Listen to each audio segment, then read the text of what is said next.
No, I don't see why the Jets would take Johnny Manziel. You gotta, I think, in order to pick up Manziel, give him a contract, you A, have to be in a place where he can shine. B, you have to have a coach that'll know how to deal with his BS. And you C, would have to have a system that he can work within and not have to really change things up too much. So what system would that be? That would probably be the Saints. Depending on if Sean Payton's there. If Sean Payton's not there, because he knows how to get small quarterbacks to play big. That's what he's done with Drew Brees for a long time, and Johnny Manziel's bigger than Drew Brees. Or Russell Wilson leaves Seattle, and then what's his name? That moron who makes bad decisions. Pete Carroll. Yeah, that guy takes him. I mean, if you're gonna pass on the 1 yard line at 2nd and 2 in the Super Bowl when you have Marshawn Lynch, you're dumb enough to take Manziel to lead your football team. Really quickly, did you guys see all the stuff on Facebook? The memes of LeBron holding his arms out at JR? Yeah. Those were amazing. One of them was Marshawn Lynch. What? The look of pure incredulity on his face was just like, as, you know, a Knicks fan and someone that had to watch JR, it was just like, yeah, that's how I felt a lot of the time. Well, first of all, two things about what you just said, O'Shea. First of all, Dan D'Antoni Sports Word of the Week, incredulity. Thank you for that. And two, I saw a meme, going off of a different meme, I guess.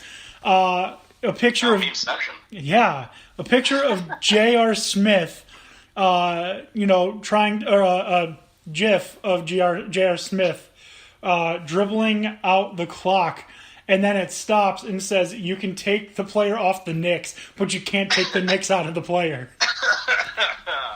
Pretty accurate. Right? Right? But anyways, my favorite one of those memes was someone photoshopped Marshawn Lynch's head onto LeBron James' body and Pete Carroll on JR. Yeah, I said, I thought I was getting the ball. That was fantastic. Yeah, I thought it was hilarious. Anyways, so Johnny Manziel back in Canada, comeback season. He already played in the spring league, right? Now he's in Canada. Mm-hmm. Is he going to make it to the NFL? We don't know. Tony thinks so. I think he's going to thrive in Canada, and I think he's going to stay there. Let me make it clear. I don't think it's going to happen immediately. It's going to take a couple of seasons of him actually proving, one, that he can play, and two, that he's got his head on right. Because given the disaster he was his first go-around, NFL owners aren't going to... They don't have short memories. They hold on to these things, especially when it comes to a quarterback where everything is under a microscope, and no one's going to take that risk on him if he can't prove that he's at least going to be competent. I mean, he does have to prove that he, can read a defense. Because if you can't read a defense in Canada, then there's no chance you're reading a defense in the NFL. No, probably not. Because, no offense to Canadian Football League, I am not very good at football, but there's no way anyone can even come close to saying that the Canadian Football League is a good preparation for the NFL. Don't tell me. Yeah, I don't think anyone's arguing with that.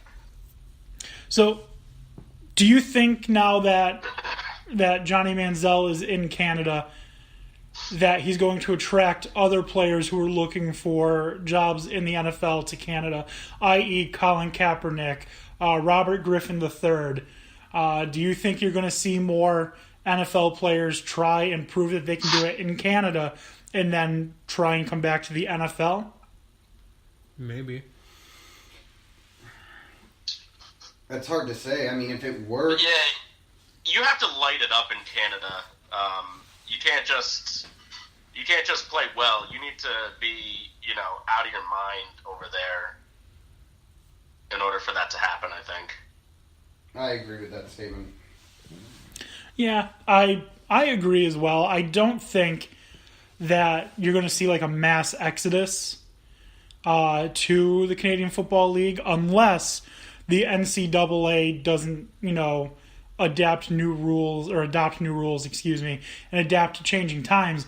I can see a lot of players deciding that they don't want to play in college because they won't get paid for it, and going to Canada or what's the XFL or was the AAF that's going to be coming out in a couple years. So, I mean, maybe you'll see a lot more people who are, great football players playing in Canada. But I think this is the first step, and it's going to be a while before that happens.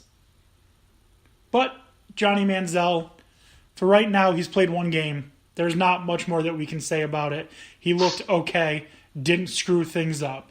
I mean, he had to try. I mean, this was the only opportunity he was going to get. If you really want to do this, you've got to take your opportunities where they come, and beggars can't be choosers. It's a good way to put it. Beggars can't be choosers. But I mean, he tried to be the first time. That didn't go well. Right. Yeah, no, that's fair. That's a fair assessment. Johnny Manziel, if you ever want to come on the show, we are open to having you. You can come sit in my living room with us. Yeah. And we'll have a good time. But for now, nobody would be bothering him too much. Yeah, I mean, except for you. Except for me, yeah. I mean, if he ever listens to this, that's not happening. So I mean, I'll be all over him like I was on Yale the other week, right? I don't want to know what you would do with him when I leave. That's on you. Well, regardless, we're going to move on now. Yeah, before this takes an even worse turn. Oh, it could. It could. I don't doubt it. Johnny the Man Manziel. Oh, yeah. Don't grunt like that. Anyways. Anyway. We're going to move on now to the NHL playoffs. Tony, what the hell is happening to your Golden Knights? The pipe is the best defenseman of all time. J.R. Smith? No, the pipe. They have hit the pipe at least 4 times each game. I might be exaggerating, but I'm pretty sure the total number is like 7 in the last 2 games. Dan O'Shea's over here laughing at the J.R. Smith with the pipe thing.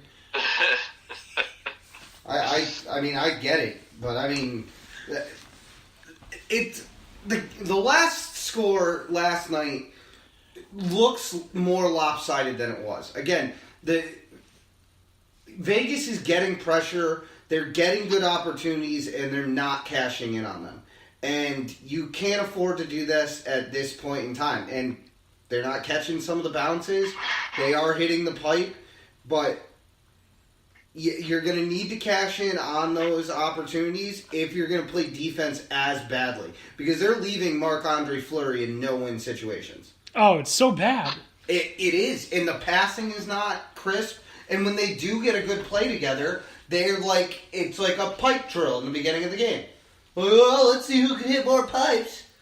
How about you focus on putting it in the net? I don't think they're aiming for the pipe, Tony. Well, it certainly seems that way. I think Washington just looks like they have a new energy. I don't know where it came from. Just caught him sleeping.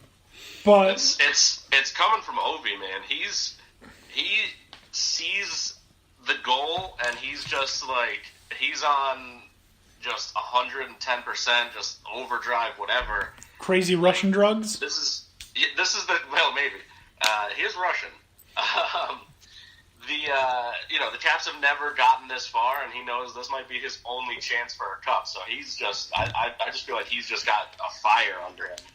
Here, drink this. Better than water. And him and Kuznetsov have been dynamite together. They have. Their points for versus against us for the playoffs when they're on the ice is like 118 to 30 or something ridiculous. Like, they are very effective. It's insane. I don't think I've ever seen anything like that. I mean, their team is stacked, and Yoshi's no joke either. Oshie is incredible. The things that he does in his just For a guy named TJ. what impresses me most about him is his situational awareness on the ice. He seems to know where everybody is at all times, and he's always laying like, oh, I'm just going to dump this off behind me nonchalantly. Oh, there's a guy streaking into the goal? How'd that happen? So he's Connor Fields. Yeah, kind of. Like, you don't see it on the TV. You're like, what is this imbecile do? Oh, I see where this is going. Yeah, it's pink in. Yeah, and it's like, I don't like it. Oh, man. But I'm like yelling F him up every time he touches the puck. Kill him! test him. He's doping. Seriously. But, no, it's been insane. This whole season, we've really been talking about how, even early on, that the Golden Knights, they just look unbeatable. They look like you're not going to stop them.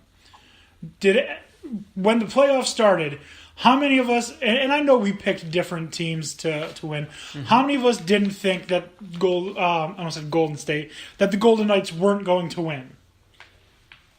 I certainly thought so, just because I was watching them as a fan, but, I mean, they looked like they were the team that was poised to actually be in the best situation to do this. I mean, the Capitals struggled to even get here. Fun fact, the Capitals has blown the most 3-1 leads in NHL playoff history, by the way. Just throwing that out there. SportsCenter fact. That's great. Good stat to point out. That is Just saying, so not all is lost. And we get to go back to Vegas, thank God. No, it's not over till it's over. I'm not counting Vegas out until it's until we 4-1. We have the Caps hoisting the Stanley That's Cup. a good point, yeah.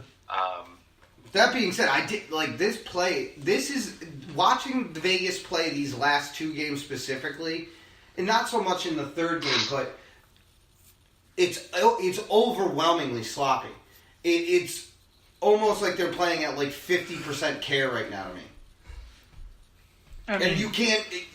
You got this far. You can't do this now. I mean, you said it. True. You said it yourself. It's like Marc-Andre Fleury has to do everything. Like, he's going to have to come out of net and score goals. I mean, he in warm-ups. Yes, last shot of warm-ups, he took it to the other end goal and he made it. So yeah, he might be practicing. Now, I just want to know, He skates out of there. Give me your stick. has any team ever put two goalies on the ice at the same time? I don't think you're allowed to do that. Why not? As long as the second one doesn't hang out in the goalie crease, why can't you have a second goalie out there? I just feel like there's got to be a rule against that. We should look into that. Because if you have a second goalie out there, it's someone who clearly knows how to play defense, while the rest of the team looks like they have no clue what defense is. And then you'll just play 4-on-5 for the rest of the game? Yeah, they look like they're out there. They look like an NBA team right now playing no defense. Well, yeah, that's true. It's just so many lapses in judgment and bad passing and, poor puck handling. It's just pathetic. And then when you do get a shot on goal, ping! Every time. It's like, yes, good shot. Oh, and you hit the pipe again. Go and figure. Didn't see that coming. Someone sounds bitter. I am bitter. How do you hit the pipe that many times and you don't get one bounce? Ask JR. I don't know. No, I know why JR doesn't get any bounces, because he doesn't try. JR's the kind of guy that's just there to suit up. He's just happy to be a part of it. Yeah. Yep. I mean, you can't be a guy on a basketball court not knowing what time it is or what the score is and be in the game. Jim Ross does suit up. You literally can't. Is there any time that JR's been on the bench and they're like, hey, JR, go in? And he's like, oh, man, I forgot my shoes. Probably. Because that's the type of person I think JR would be. Oh, JR, take off your warm-ups, you're going in. Oh, I didn't wear shorts. You're wearing them right now, JR. What do you mean? JR, you're wearing shorts. Just those are rip away pants. Look at timeouts.